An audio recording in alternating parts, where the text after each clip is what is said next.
channel, ketemu lagi di channelnya saya Anifa Media 4567. Oke, hari ini saya mau lanjut alur ceritanya pertemuannya saya sama suami. Dan ini yang di part 5-nya itu tentang proses suami buka usaha sendiri ya. Ya memang ya, kita mau usaha sendiri itu nggak instan, butuh lika-liku dan proses ya. Jadi buat kalian saya ucapin banyak terima kasih banget, kalian tuh selalu setia mendengarin cerita saya ya.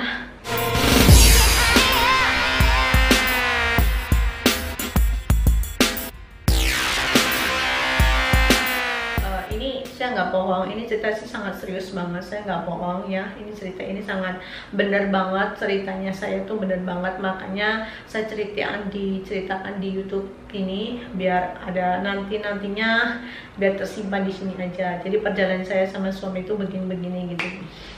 Oke, bagaimana sih perjalanannya? Jadi dulu tuh ya, kalian udah tahu kan, 3 bulan keluar dari kerjaan, 10 hari udah kerja, kakaknya meninggal. Habis kan bingung mau kerja apa. Akhirnya saya mendukung aja, udah kamu buka usaha sendiri aja. Terus teman-temannya ya sama, udah coba buka sendiri aja. Apakah bisa? Kenapa nggak bisa? Apalagi kan suami saya kan sejak dapat kecelakaan itu kan dia bidangnya kerjanya di taksi, super taksi gitu kan. Akhirnya kan dia kan sudah punya modal ya, modal di taksi seperti itu. Ya udah, akhirnya banyak yang mendukung, akhirnya buka taksi sendiri. Tapi dia nggak punya mobil, tahu nggak ya Allah Gusti. Dia sumpah, dia tuh nggak punya mobil sama sekali. Dia tuh hanya punya tuh sepeda motor ya, hanya punya sepeda motor saja, dia nggak punya mobil guys. Nah ya alhamdulillah itu almarhum bapaknya tuh punya mobil odong-odong lah ya. Kalau di Taiwan tuh kalau mau usaha hanya pakai mobil odong-odong tuh nggak masalah. Terus nanti kalau sudah dapat rezeki pasti kita beli ya, seperti itu. Akhirnya ya udah bisnis pakai mobil odong-odong tersebut ya. Mobil odong-odong kalau di Taiwan sini mah masih bagus, masih bisa dinaikin, bagus lah untuk perjalanan ke sana sini kan gitu kan. Nah akhirnya udah berjalan, pelan-pelan berjalan ya. Kadang satu hari tahu nggak dapat 300, dapat 700, ya namanya baru buka lah ya.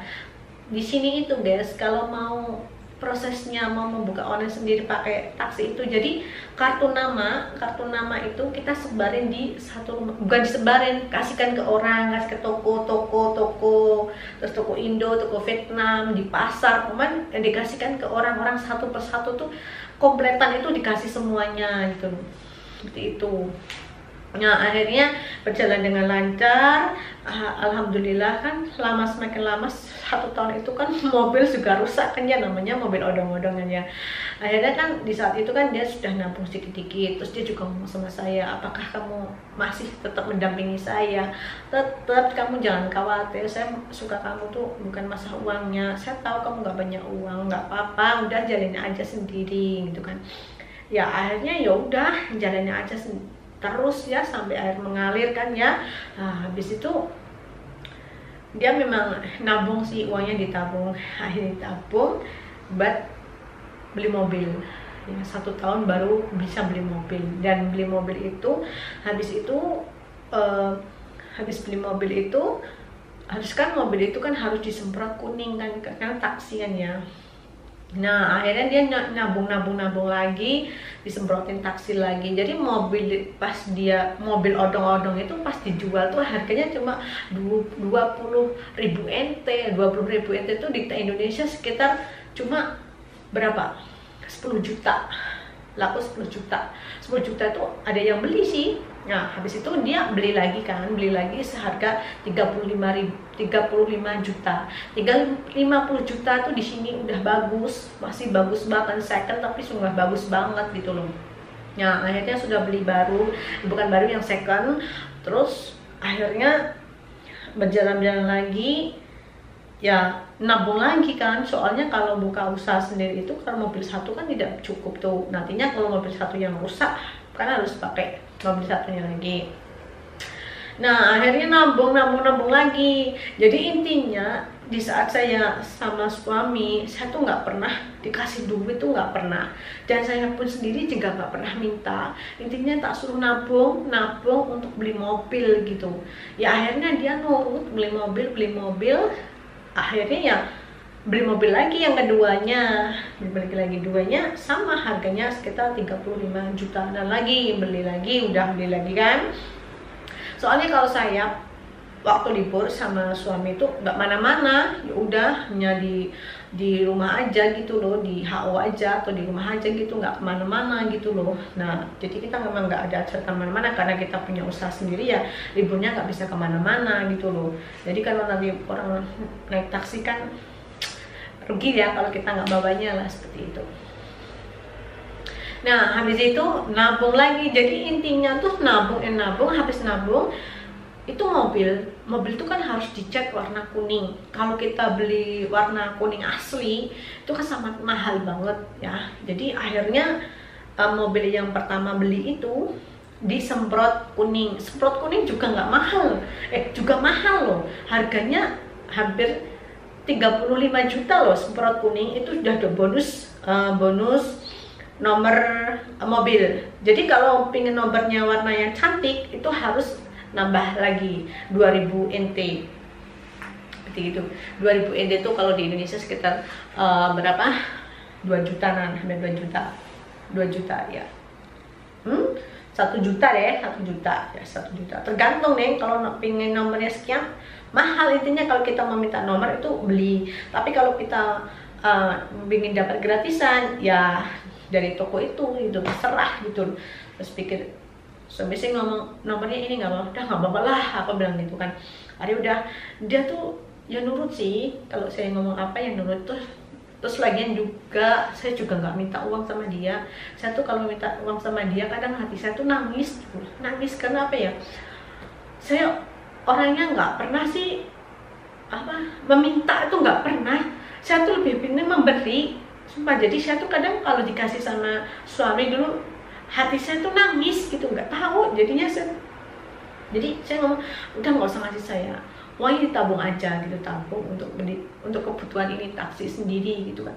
Ya akhirnya habis itu disemprot kuning semuanya, ya mulai lagi intinya menabung. Ya akhirnya punya karyawan 1, nah kawan-kawan 1.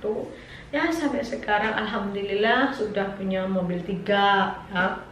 Karena kalau buka usaha taksi itu, kalau kita tuh harus punya sertan mobil, karena kalau mobilnya 1 rusak, jadi satu tuh bisa dipakai seperti itu ya, karena kita buka sendiri. Jadi kalau punya buka usaha sendiri itu kita harus punya taksi kuning 1 atau 2 terserah ya. Jadi punya taksi yang kuning cuma 1 ya.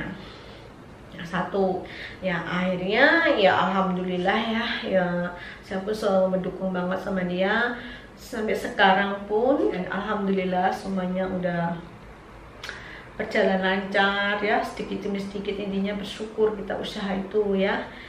Dan selama buka taksi ini sama dengan umur saya sama dia di saat pacaran. sama itu hampir 5 tahun lebih ya, 5 tahun lebih, mau 6 tahun lah ya, sama dengan hubungan kita ini, sama seperti itu. Dan akhirnya ya sampai sekarang pun ya tetap menabung terus. Nah jadi seperti itu perjalanan saya sama suami ya. Walaupun dulu masih pacaran, saya tuh mendukungnya dia tuh 100%, saya mendukung dia. Makanya dia tuh apa ya mungkin udah nyaman lah sama saya lah. Soalnya saya seorang perempuan juga, walaupun saya nggak pernah minta-minta dia gitu aja. Dia mungkin seperti itu, orangnya nggak minta-minta lah, ini seadanya kan, seperti itu. Ya wajar kan ya kalau kita kalau pergi dia yang traktir makan itu udah wajar. Tapi saya nggak meminta sesuatu sama dia, nggak pernah. Saya hanya minta kalau punya uang ditabung, karena kalau buka taksi itu memang harus mempunyai serep mobil. Jadi kalau dia beli mobil baru apa semuanya kasihkan saya, semuanya langsung kasih tahu saya langsung, nggak pernah orang tuanya lah atau kakaknya lah, enggak. Jadi dia langsung ke saya beli mobil lagi nih, fotoin gitu. Jadi alhamdulillah ya, berkat Allah yang mengabulkan doa-doa saya, amin. Dan jadi seperti itu prosesnya itu ya, prosesnya mau kerja buka usaha itu kita nggak harus harus punya semuanya ya. Memang ini cerita memang sangat nyata ya, memang dia nggak punya mobil tadinya, sekarang alhamdulillah punya mobil, terus bisa ngerehab rumah yang sebelah tuh direhab untuk kantor kerja, untuk karyawan, untuk dia. Dan tadinya tidak, sofanya tuh pada rusak, udah beli kursi, pintunya udah rusak, bisa beli pintu. Jadi semuanya itu dia. Nanti saya mau ceritain lagi lanjutan yang selanjutnya. Dan kalian pasti bertanya, kapan saya dikenali sama orang tuanya ya, dan bagaimana respon sama orang tuanya ya. Nanti part berikutnya saya mau cerita tentang kapan saya ditemukan sama orang tua dan bagaimana responnya orang tua ya. Mungkin kalian juga penasaran banget. Oke, jadi intinya sampai sekian aja. Terima kasih buat kalian yang selalu support dan selalu mendukung channel saya. Thank you.